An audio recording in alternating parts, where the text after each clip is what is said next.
Hi there, welcome back to my channel. My name is Janelle. Thanks so much for joining me today. So, today is a bit of an odd haul. I did record this 2 months ago, and it ended up being an hour long, over an hour long, before editing, but still. So I had a feeling I could maybe shorten it up a little bit. I more or less was reading the synopsis for every single book, which is not necessary. So, basically giving the overall history of wherein this haul occurs and comes from. I've kind of actually, that being said, expanded it because I didn't do any hauls last year. I wasn't back to my videos until late last year. So before December, I had not really bought hardly any books throughout the year. So I may as well show them now. For Christmas, my dad was amazing, was able to surprise my mom and the family and bring my husband and I to Canada for Christmas, which resulted in lots of bookish stuff because I really want to read more books by Canadian authors, Indigenous authors, and a lot of them aren't available in the UK, and a lot of them I really don't love the UK covers. I prefer the Canadian editions. So, through that and through Christmas gifts from people, or gifts of spending money or whatever it may have been, I was extremely blessed and eternally grateful to be able to get the books that I got and bring them back with me. So, that being said, let's get into it, because there's books. There's books. Okay, so the first stack of books are the non-Christmas ones. Not themed around our trip to Canada. They're ones I accumulated. Oh, hang on. There it is. Accumulated one way or another throughout the year. I'll start with this one. It is The Trick of the Gabolga by Patrick McGinley. I don't really know what this is about. My grandmother bought it when she was here at Kenny's Books. If you're ever in the Galway area, go. Or, you know, even not, just a little thing, because I love Kenny's so much. I was just so excited to see it. But their online store is great, and they're fantastic for international shipping. So I would check them out, because I know with the book depository shutting down, that was a big thing. So check them out. I don't really know what this is about. My grandmother didn't get on with it, so I took it on. I'm interested to see what all it involves, but that actually should be on my Ireland shelf. So just do a bit of reorganizing while we go. These are not in chronological order of acquiring. They are here as they are. So then I got, I can't speak. And Then She Fell by Alicia Elliott. This was kindly gifted to me by my husband. He had Waterstones points built up and gifted them to me because I really wanted it. So it is, as again, I'm taking time to see what it's about. I don't know. Yeah, okay. So it seems a little suspenseful, potentially thrillery. This woman's living, as far as she knows, a picture-perfect life. Her husband studies or teaches the Mohawk culture, which is her own, but then things that shouldn't be start speaking back to her, and we go from there. Where am I gonna put it? We'll put it there. Then I got, it's just damaged, but sad. But anyway, I got All We Shall Know by Donal Ryan. So I have read The Queen of Dark Island and From a Low and Quiet Sea, and really enjoyed both of them. I found this in a charity shop, so I was absolutely thrilled. It has sprayed edges. I went to take off. It had originally been from Waterstones, so there was like a price sticker up there, but that wasn't reflective of what I paid. I went to take it off, and it like just ripped the cover off. We will not dwell on that. Anyway, I have no idea what it's about. I literally couldn't tell. Oh, it's signed. I keep forgetting that. That's cool. I love signed editions so much. Okay. There's something... Okay, so it's a woman haunted by her past. It looks like she potentially came clean to her husband and he's not happy. And she hasn't told her father, but time is running out. So it seems like a bit of a family saga kind of scenario. Like maybe more so like just general fiction. A lot of the Irish fiction that I read is very much like the mundane, the monotonous day-to-day, but I quite enjoy that element. So this seems in keeping with that, but maybe with a bit of a suspense or mystery to it. Don't know. Excited anyway. Then, it works when it belongs right there. I got in October from Dubray Books, Claire Keegan's So Late in the Day. Since recording this the first time, I have read some of these.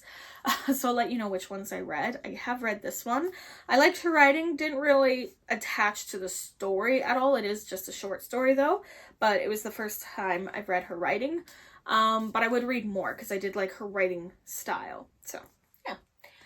Then I got from Kenny's A Ghost in the Throat by Dwarini Goifa. Sorry, so sorry. Probably butchering that. Sorry. I have been working my way through this one. It's one I was so excited for, but I've been finding I read a few pages or like a chapter and then I'm kind of done for a while, so I'm hoping to just bust through it pretty soon. It's about a woman in our modern time who becomes like obsessed and fascinated with a poet from long ago who mourned the loss of her husband so strongly she drank his blood and wrote about it and everything like that. So she starts looking further into this poet and finding like correlations and how she's attaching to her and becomes like obsessive about her. And so far it's not going quite how I anticipated it to go, but I was so excited for it, so I'm hanging on really tight, hoping I just get hooked. I thought the problem was I started reading it in summer and it's quite gothic, but it's not summer and I'm still having problems. So I hope it's just like I'm not quite in the right mood thing, hopefully. So then from there we go. I got Flann O'Brien's The Third Policeman. Simply because I learned that Hosier's songs To Selby Part 1 and 2 are inspired by this book. I adore Hosier. Here we go. But it's one that I started reading and I put down again. The one thing I'll say with the edition I have, the font is that kind of like fuzzied ink look and the pages are a bit yellow, more yellow. So it's a little hard. It's quite odd. It's very weird. I'm hoping to finish it. I started it like months ago and put it down. I am hoping to finish it this month. Because with having that going and A Ghost in the Throat, it's the Irish readathon. I want to read a lot of Irish literature this month, but I don't want to have a bunch go on the go all in once. So that's where we are with that.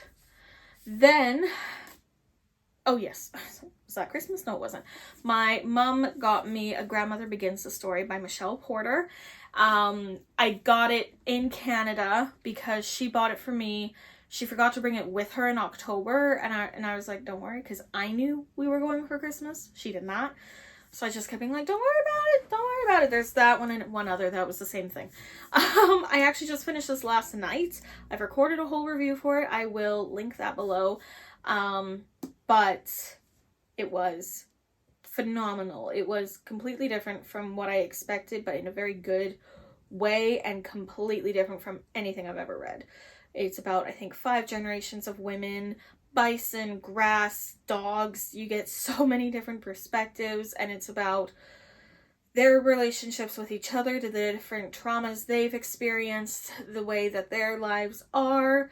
And you don't quite get the full picture with any of them, but in a very authentic, true to how it would actually be way. Loved it. Loved it. Then in June, when my cousin was visiting. She got me The Ghost Limb by Claire Mitchell, Alternative Protestants in the Spirit of 1798. I cannot remember if this is fiction or nonfiction. I actually think it might be nonfiction. I'm not sure. But I do like reading, not consistently, just she takes pauses, but nonfiction about the history of Northern Ireland and kind of reading multi-perspectives and getting as well-rounded of a picture as is possible. So that's kind of is where that focus is. I have not read that as of yet. Then my mom got me and sent it up with my grandma in May, Five Little Indians by Michelle Good. This was one of my top books last year. I loved it, loved it, loved it. I think it's important. I think every Canadian should read it within a certain, like from a certain age onward kind of thing, age appropriate onward.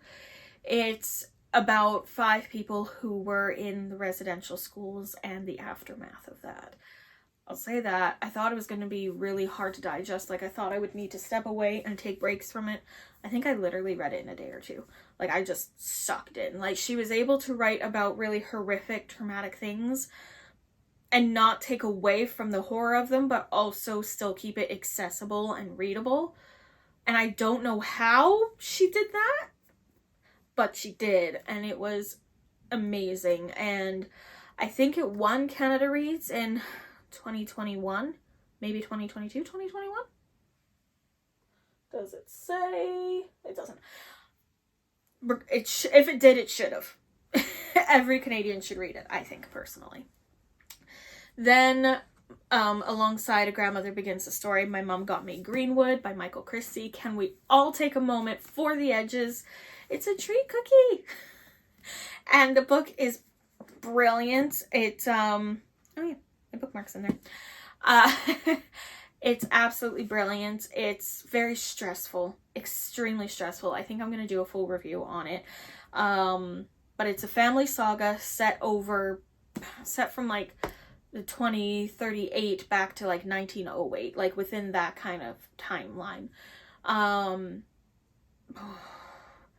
It's stressful, but insanely well done, clever, poignant, emotional. Yeah, I think about it pretty consistently. So I will be doing a review solely on this one. And then last but not least, for pre-Christmas, though technically Christmas, is Half-Breed by Maria Campbell. My best friend got this for me for Christmas, but she also did not know I was going to Canada for Christmas, so she sent it up with my mom in October. So, you know, timing. So this is Maria Campbell's memoir that was published in the 70s, but it was republished in 2019, I believe, with, I'm trying to remember, I don't want to be incorrect, but I believe there was chapters or elements that were redacted in the 1970s, like the publisher got rid of some parts, because they didn't want to make, you know, the RCMP look bad or things along that line. So 2019, it was republished true to form how she had it originally. So extremely poignant. I'd say same importance as Five Little Indians. Hard to read. The amount she goes through, the amount of traumas. I have a whole review on it. I will post that. I'll link it below. But I think about this book all the time. Incredible book. So yeah. Next. Okay. So next, in the order of things, we're going to go through the books I got for Christmas. And then I will go through the books that I got aside from Christmas gifts.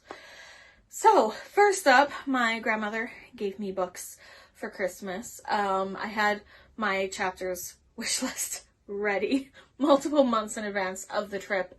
And I just kept saying, Mama, because she sends up a Christmas box every year. So it's like, it can be sent to the Christmas box. Fully well knowing I'd be bringing it up. So the first book my grandmother got me is The Whispers by Ashley Audrain. And this is an Indigo exclusive edition, which is cool because back when I worked for Indigo, I don't believe they had exclusive editions, so that's cool. It has deckled edges. A lot of these have deckled edges. which I love. I'm so excited for. This one, I kind of keep forgetting what it's about, which is sometimes good because I like going through them that way, going into them that way. It goes through, I think it's categorized as a thriller. I'm pretty sure. A horror strikes the neighborhood. Everything seems picture perfect and fine. A woman loses it at her son, then something horrible happens, and it's the rest of them who witnessed that or were around for that grappling with it, it so seems. So I have not read this one as of yet, but I am very excited for it. The next one I'm so excited for. I have heard incredible things about this book. I love Emily St. John Mandel's writing and her dystopian style, and I'm finding out I quite like that. This seems similar in vibes, potentially, but indigenous. One society collapses, another is reborn. It feels dystopian-y. It feels that way. So anyway, I'm extremely excited for it, and she got me the second book, Moon of the Turning Leaves, as well. So I haven't read either of them. I continuously am thinking about Moon of the Crested Snow, though, so maybe I'll get to that this month. I'm very excited for it. Extremely excited for it. Then she got me Bad Cree by Jessica Johns, which was the first book I read this year. It is a horror. It is Nahiwak horror. And I didn't think I liked horror. Didn't think I wanted anything to do with it. Loved it. Couldn't put it down. But it's not only horror, it's also like heartwarming at the same time. It's shortlisted for Canada Reads, which is actually currently happening as I'm recording this. It's day 2. I'm very excited for it. But it is about this girl, not Michelle? Mackenzie, there we go. Michelle isn't right. Mackenzie. So she is Cree and lived with her family, all of them together, and experienced a big grief. And they were all very close. It was very tight-knit, but they experienced a big grief, and she ran from that and ended up living, I believe, in Vancouver, and she was from northern Alberta. So she starts having these nightmares. As she wakes up, elements from those nightmares are tangible in her hands. And it is dangerous, it is not safe, and it gets more dangerous and unsafe. Definitely some of the nightmares that are described have me like EBGBs. Like, I wouldn't have read it right before bed. Nope. No, not happening. But it's also about processing grief, rebuilding relationships, when in moments where she thought she was doing the best thing, it turns out she was just doing the easiest thing. So it had that heartwarming element, it had that emotional familial relationship element, but it also had the suspense of what's going to happen. So, like, so good. So good. I love this. So far, it's like one of my favorites I've read so far this year. And I was so excited for it. I went into chapters before Christmas. We were in Canada a few days before Christmas, and I went into chapters and I saw this on one of the bunkers on one of the end shelves, and I just was like, if I don't get you for Christmas, I'm coming back for you. And I got it. So thanks, Grandma. And right, next. Okay, so next up are books I got from my parents for Christmas. The next one, aside from the Irish books that I've mentioned, it's going to be one of the only ones that's not a Canadian author, but it is Marie Antoinette by Antonia Fraser. I have had this on my wish list for a while, so yeah, I got it technically for Christmas, but also technically before Christmas, because Mom just had it delivered direct to our house, and it was heavy. So we weren't bringing it to Canada and back. So I'm excited for it. It's a biography of Marie Antoinette. It's hefty. It is a chunky book, so I don't think I'll read it right away. And I think when I do, I'll probably maybe dip in and out. I'm not sure, but I am excited for it. I've wanted it for a few years, so finally have it, which is exciting. That is great. And then they got me Meet Me at the Lake by Carly Fortune, and I read this in January. Yes. And I loved it. It's a second chance romance, which I think is the first second chance romance I have read. It was shortlisted for Canada Reads. It has been eliminated. It's the first romance ever to be on Canada Reads, but I thought it was phenomenal. It wasn't only romance, it had a lot of other elements to it. It was focusing on a mother-daughter relationship, regrets, things you wish you could have said, grief. Grief is a pretty common thing coming around here. Anyway, but I didn't think I'd have patience for a second chance romance because I'm like, why? Kind of, in a way. But the way it's done is you can really see the why, like when you find out why things didn't happen originally, you're like, oh, you know, and it's like, okay, fair. So it has multiple timelines, which is fantastic. I love that. Essentially, the main characters meet in Toronto. They spend an incredible 24 hours together, and they agree to meet up at the lake at her mother's lakeside resort a year later. She shows up. He does not. 9 years after that point, so 10 years after meeting, she's running the resort, and guess who shows up? It was emotional. It was funny, I think. I loved it. It was emotional. Like, there was hard things discussed, but it also just was like feel good, and I trusted that Carly wasn't going to like completely destroy me, you know? And I'm very excited to read. She has another one coming out, I think, in May, and she has another one previously out, and I'm like, I'm all for it. It's been a while since I've like read romances, so I was very excited. I tabbed a few quotes, which I forgot I did. So that's good. That's cool. I don't often do that, so I'll need to kind of look and see what it was that made me do that, because quite often it's things that I want to like look back at and remember. Oh yeah, that's right. He had this sense of humor. Oh my gosh, I totally forgot about that. He had this sense of humor, and there was many things that he was saying where I was just giggling, and so yeah, I tabbed a few times when that happened, but I really recommend this. I loved it. Loved it. And then the other book they got me for Christmas was Small Game Hunting at the Local Coward Gun Club by Megan Gale Coles. Yeah, aced it. It's so floppy. Oh, I love a floppy book. I've been so excited for this one. Now, the cover, name, little misleading. As far as I'm aware, it has nothing to do with hunting. It is about a group of people who are snowed in at a restaurant, and it seems like you're observing the different pockets of them and their lives, but then there's someone observing from outside in this blizzard, and it's like, why are they outside? So I'm very excited to read this one. And did you see that? Did you see that? Oh, love that. Okay, right. Next.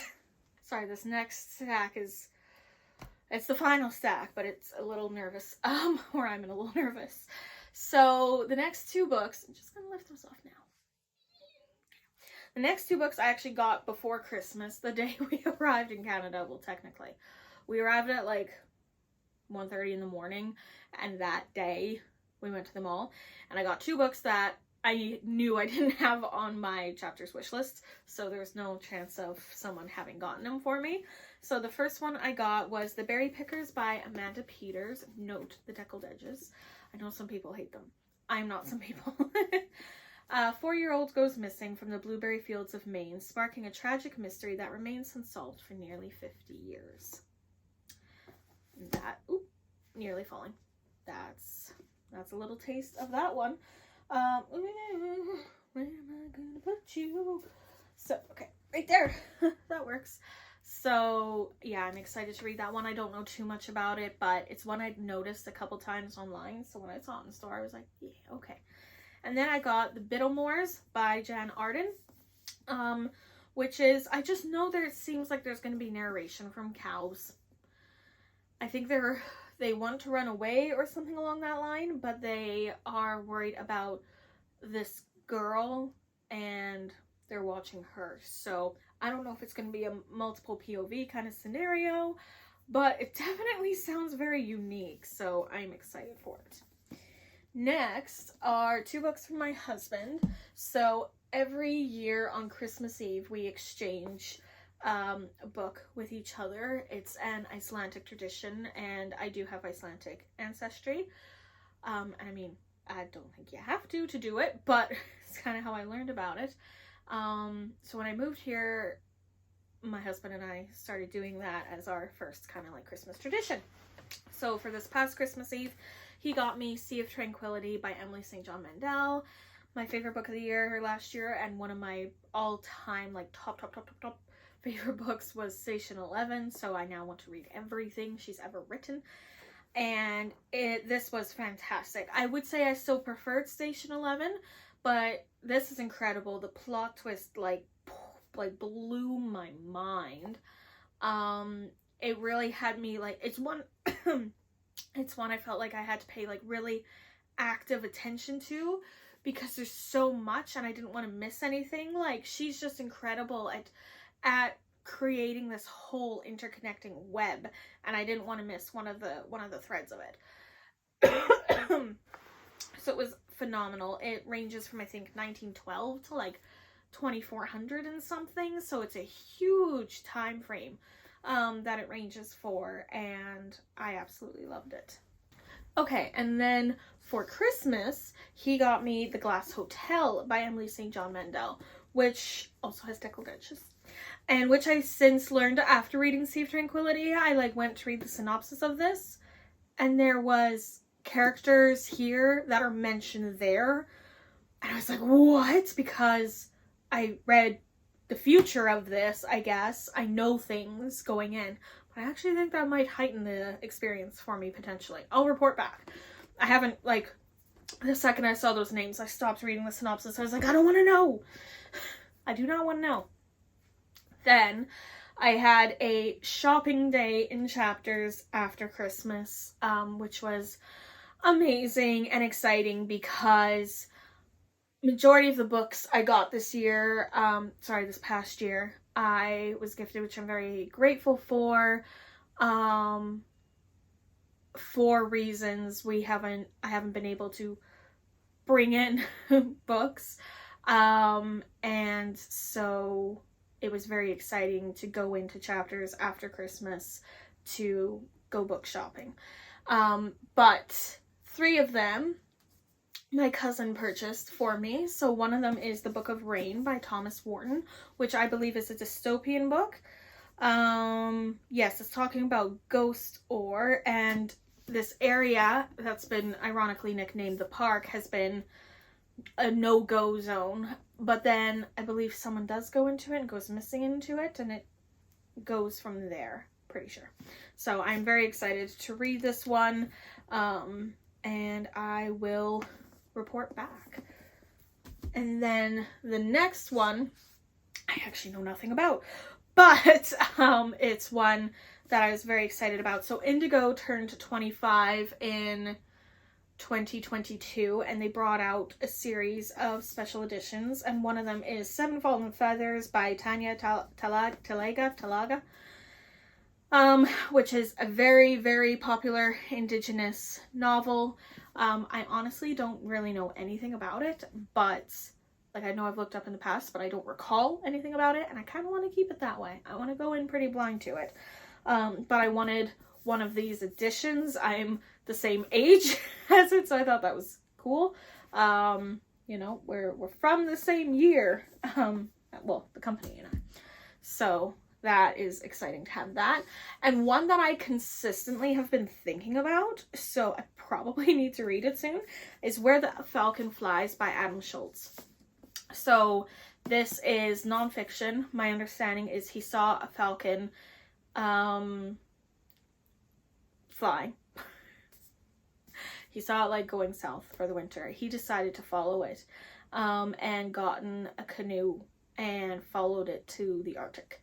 And I am so curious about how gorgeous are like the landscape descriptions going to be. What is he going to witness? What's he going to deal with? So I'm very excited for this one, and I keep thinking about it, so I'm pretty sure I need to read it soon. Then the ones that I got in that shopping spree that I was gifted, I was very lucky to get the opportunity. Like I said, I see and I witness and I understand that this is a lot of books, and I'm trying to make it very clear I'm not taking that in any way for granted. But my dad was extremely kind to us, and all I wanted was to be able to go in a bookstore and not stress and just get lost in it. So the first one that I got was the Marrow Thieves by Sherry Demeline, which was a 2018 selection for Canada Reads. Nice and floppy. This one, I remember when I worked at the bookstore, seeing it and never picking it up, but I am so curious about it. People are being harvested for their marrow for dreaming, isn't it? Yeah, they come for your dreams. So it's about a world nearly destroyed by global warming. The indigenous people of North America are being hunted down for their bone marrow because they still have the ability to dream.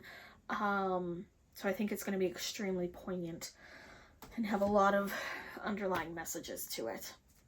Then I got Recipe for a Good Life by Leslie Crew, which is an Indigo exclusive, and it's set in the 1950s. I believe she lives in Montreal. Montreal or Toronto? Montreal, yeah. And on paper, her life is perfect, but she's very unsatisfied with her life. She's an author. She goes and says to her publisher, I'm done. I'm not writing another book. They panic. They send her to a retreat on Cape Breton Island, I believe.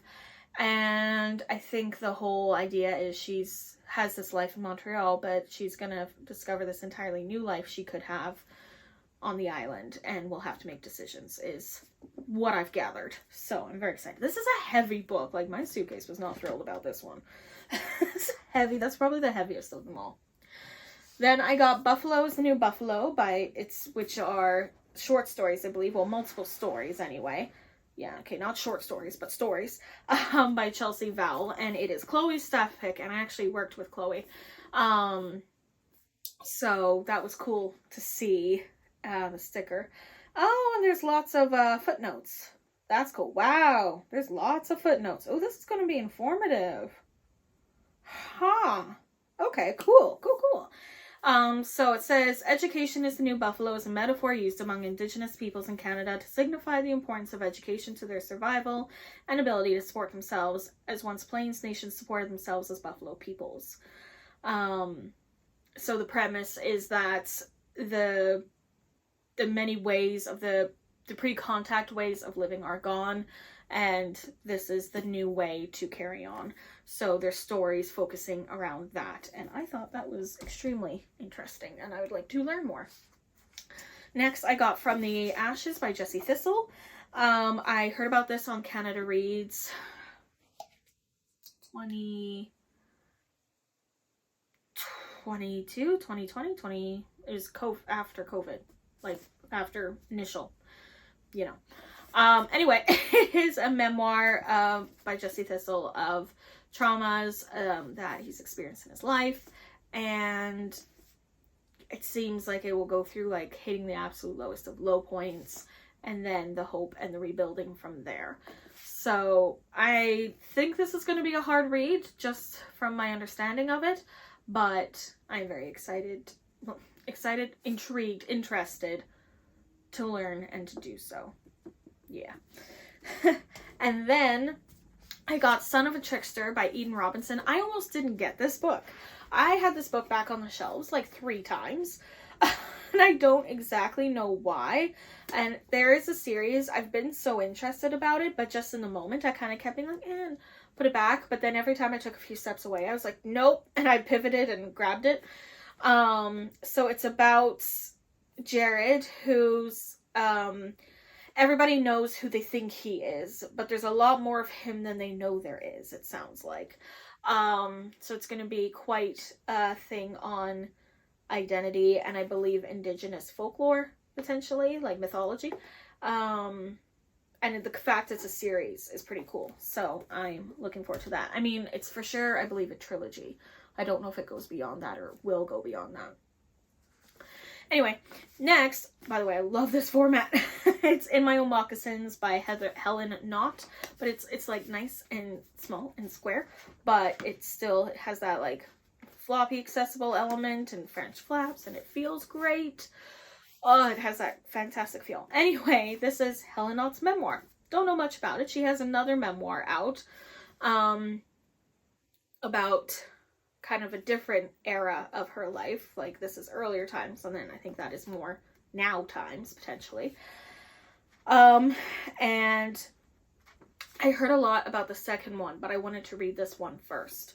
So I'm excited about it. And it reminds me of, oh, they're in the other room, the vintage classics, like the Jane Eyre, the Bronte ones, and I think there's Jane Austen. Yeah, there's Jane Austen ones, Wolf ones. They're like short and square, but they feel good in the hand. They're bigger than a mass market, but anyway, I'm excited for it. 3 left. Next is Our Story, Aboriginal Voices on Canada's Past, which has a preface by Rudyard Griffiths. And it has a bunch of different authors. It's an anthology of short stories about the past. So I'm very excited for it. I haven't really seen or heard of much like this, so I came across it at random in chapters, and I felt like it should come home with me. So I'm excited for that one. And the next two, so there's Closer by the Sea by Perry Chafe, which is his debut novel set on an island off the coast of Newfoundland. I've actually just recorded my reading wrap-up for February, which had this one and the next one, so I go into way more detail there, so I'll link that below. But it has themes of coming of age, grief, like moving on, when to, how to, climate change, mystery, lots of different themes to it, and I really, really loved it. And yeah, so that is that one. The stack's getting a bit precarious again. And then last but last was Wild Hope by Joan Thomas. This one was a disappointment, unfortunately. I did mark one quote that said, well, where is it? Oh, yeah, these griefs, you can use them. It was kind of a discussion on use grief in a productive, beautiful way, was kind of the point. Otherwise, I go into the whys in the wrap-up, but yeah, it was a bit sad. Anyway, that is my book haul for 2023. I do have some books here that I was gifted last week that I'm very grateful for, but I'm going to try to do a March haul because it's my birthday month, so I don't know. I may very well not, but if any other books come into my life, I will do a March book haul. So I'll just call this like the spring book haul or something like that, because I can't call it Christmas anymore. It's a little bit beyond that now. But anyway, those are my most recent additions to my collection. If you've read any of them and love them, let me know. If you have anything bad to say about them and I haven't read them yet, don't. But yeah, if you're really curious about any, if you want to see individual reviews for anyone specifically, let me know. I'd be more than happy to do that, or reading vlogs themed around them. I'd like to do more around that. But yeah, thank you so much for watching. I think this is less than an hour. And I will see you in my next video. Take care. Bye.